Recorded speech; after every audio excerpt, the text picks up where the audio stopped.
Dalilnya benar, pemahamannya tidak benar. Ini sering kejadian. Dalilnya benar, ayatnya benar, tapi pemahaman nggak benar. Maka memahami dalil mesti pakai guru yang akalnya sahih. Tapi karena fitnah, kekacauan pemikiran dan akidah sekarang berkembang di mana-mana, yang bukan ahlus sunnah mengaku ahlus sunnah, yang tidak ikut salaf mengaku salaf, maka kita wajib angkat tangan.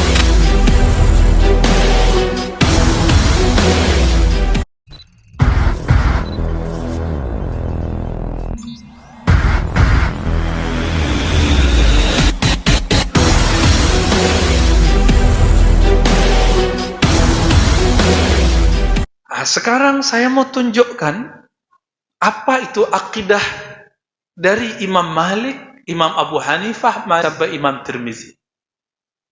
Imam Abu Hanifah wafat tahun 150 Hijriah. 150 di atas 100, 101 dihitung 2, dihitung abad kedua.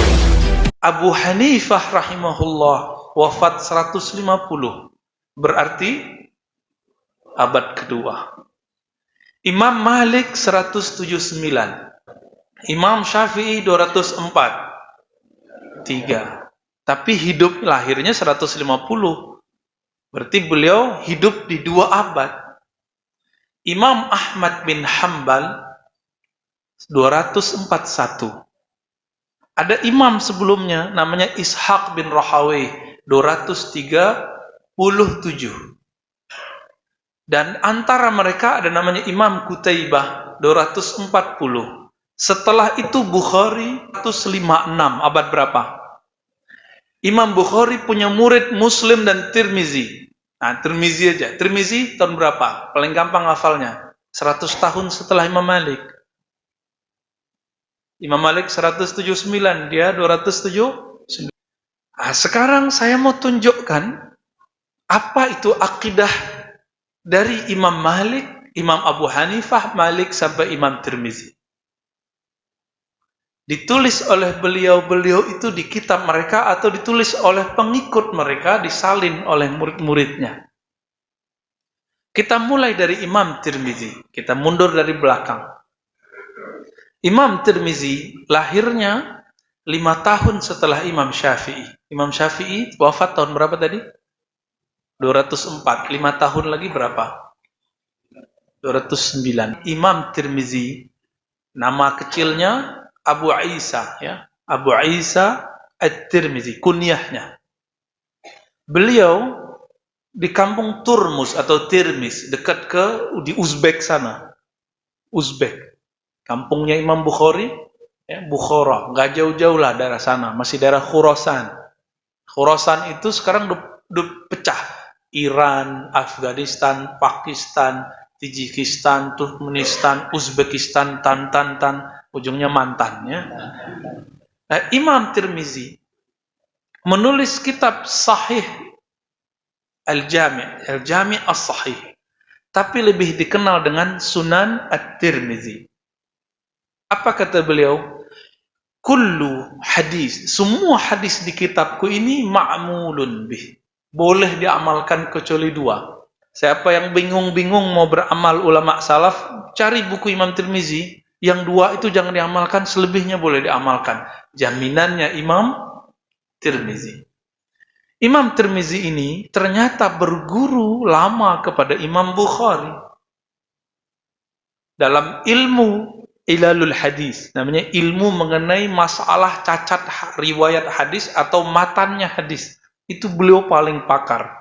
Bahkan sebagian ulama mengatakan melebihi Imam Muslim. Tapi Imam Muslim lebih kuat dalam sistem sahih.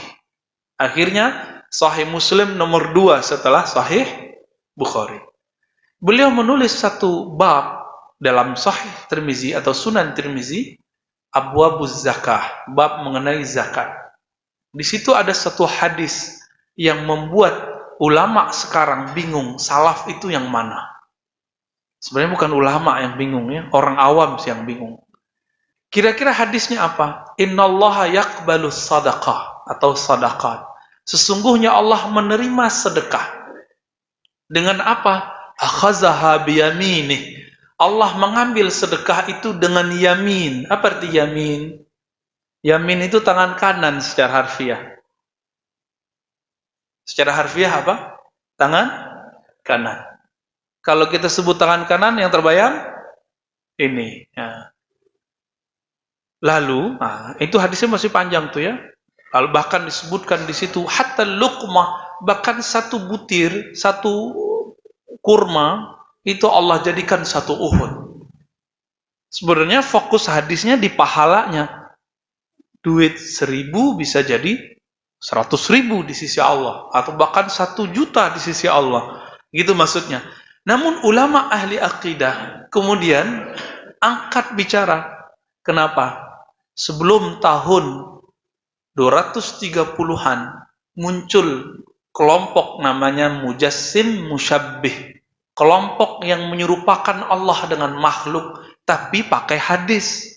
Sezaman dengan Imam Bukhari, sezaman dengan Imam Tirmizi.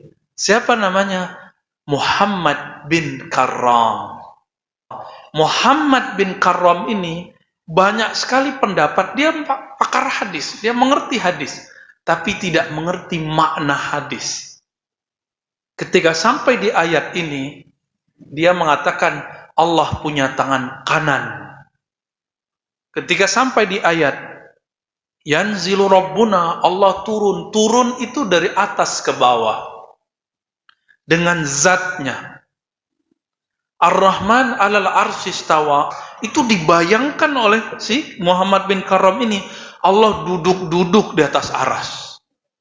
Kalimatnya jelas, istiqrar wal julus wal mumasah. Duduk itu apa yang terjadi? Menempati, istiqrar. Julus, duduk. Apalagi? Wal mumasah, terjadi persentuhan. Benar gak? Kalau kita duduk, ada persentuhan. Kita menempati, ada ruang. Kata Muhammad bin Karram, yang kelompok ini, dia akan melahirkan aliran yang nanti bermasalah. Tidak mungkin terbayang istawa, duduk, tapi tidak ada persentuhan. Mesti Allah itu menyentuh aras. Jadi Allah duduk-duduk di atas aras. Itu yang dia bayangkan. Siapa namanya tadi? Muhammad bin, namanya bagus ya. Tapi ulama enggak ridho menyebut alirannya dengan aliran Muhammadiyah. Ya, enggak disebut Muhammadiyah, disebut aliran Karramiyah. Jadi waktu ada orang mengamuk-ngamuk, kenapa disebut Wahabi? Tidak ada Wahabi. Wahabi itu nama asalnya Muhammad bin Abdul Wahab. Seharusnya itu aliran Muhammadiyah. Ini orang komen tapi enggak ngerti sejarah. Bahwa di zaman salafus soleh ada orang yang tidak soleh pemahamannya, namanya Muhammad bin Karram. Aliran dia nggak disebut aliran Muhammadiyah, disebut apa? Karramiyah. Karena dia mengerti hadis, banyak hafal sunnah, tapi tidak mengerti makna sunnah, maka beberapa ahli hadis keliru menilainya, dikira ajaran dia ajaran ulama sunnah. Tahun berapa dia wafat? Sama dengan Imam Darimi senior, namanya Abu Abdullah Darimi, pengarang kitab Sunan Darimi, kawannya Imam Bukhari, wafat 255 Hijriah. Sedangkan Imam Bukhari setahun setelah itu, 256. Akidah mereka berbeda. Lalu salaf yang mana yang diikuti nih? Salafnya Muhammad bin Karram, Karramiyah, yang membayang-bayangkan Allah, atau tidak membayangkan Allah tapi mengatakan Allah duduk di atas aras dengan zatnya di atas. Nah, kalimat di atas itu mereka jelaskan fi jihatil ulu, di arah atas. Ini yang keroknya dari sini, Muhammad bin Karram. Pengaruh Muhammad bin Karram setelah 255 menyebar di wilayah Khurasan, dan salah satu juniornya Imam Bukhari dan Imam Darimi tadi, namanya Utsman bin Sa'id Darimi. Darimi lagi, tapi namanya Utsman bin Sa'id Darimi. Kalau tadi Abu Abdullah Darimi, beda. Darimi yang kedua, yang junior ini, karena mengira itulah akidah salaf, maka dia tulislah Ar-Raddu alal Jahmiyah, kemudian An-Naqdu 'alal Bishr Murisi, dan di situ dikira ajaran Muhammad bin Karam itu adalah ajaran salaf. Tapi dia nggak sebut namanya. Mungkin dia dapat dari murid-muridnya. Dan dia ini wafat tahun 280 Hijriah. Masih salaf, tapi salafnya mirip dengan Muhammad bin Karam. Itu aliran Karamiyah, Mujassimah, Musyabbihah. Jadi gabung itu. Walaupun kemudian mereka misah lagi. Sekarang kita skip. Kita lihat murid Imam Tirmizi bagaimana. Yang sezaman dengan Darimi tadi, yang mengikuti Karamiyah tadi, itu gimana? Namanya Imam Tirmizi tadi, wafat tahun 279. Setahun sebelum Darimi yang junior wafat. Ketika sampai di hadis ini, Allah mengambil sedekah itu biyaminihi. Kalimat yamin yang secara harfiah berarti tangan kanan, itu beliau terjemahkan apa? Gak beliau terjemahin. Beliau nukillah di kitab Sunan Tirmizi atau Jami' as-Sahih Tirmizi. Apa kalimatnya? Imam Malik, Imam Auza'i berkata, Amiruha, biarkan ayat itu nggak usah ditafsir-tafsir, biarkan hadis itu nggak usah diperjelas-perjelas, bila kaif. Apa arti bila kaif? Tidak mentakif. Apa arti kaif? Cara. Bersemayam dengan duduk. Duduk itu cara. Bersemayam di atas aras. Allah di atas, aras di bawah. Itu namanya kaif. Turun ke langit dunia. Kan ada hadis itu. Allah turun sepertiga malam terakhir ke langit dunia. Turun dari atas ke bawah dengan zatnya. Berpindah, intikal. Itu namanya kaif. Kaif itu bahasa kita tata cara. Yang butuh tata cara itu makhluk. Sedangkan Khalik Allah Ta'ala tidak butuh tata cara. Siapa yang ngomong begitu? Imam Auza'i, Imam Malik. Bahkan di riwayat lain disebutkan Ibnul Mubarak.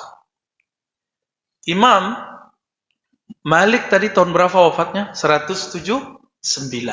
Seabad sebelum Imam Tirmizi. Ibnul Mubarak seabad sebelum Darimi yang junior itu membicarakan tidak benar. 181 Hijriah itu Ibnul Mubarak. Ini tertulis di kitab. Tertulis di kitab ini, di kitab Imam Tirmizi. Kalau yang bisa bahasa Arab itu sudah ada linknya, sudah ada aplikasinya. Nanti yang bisa bahasa Arab kasih tahu saya, nanti saya kasih linknya. Bisa baca sendiri.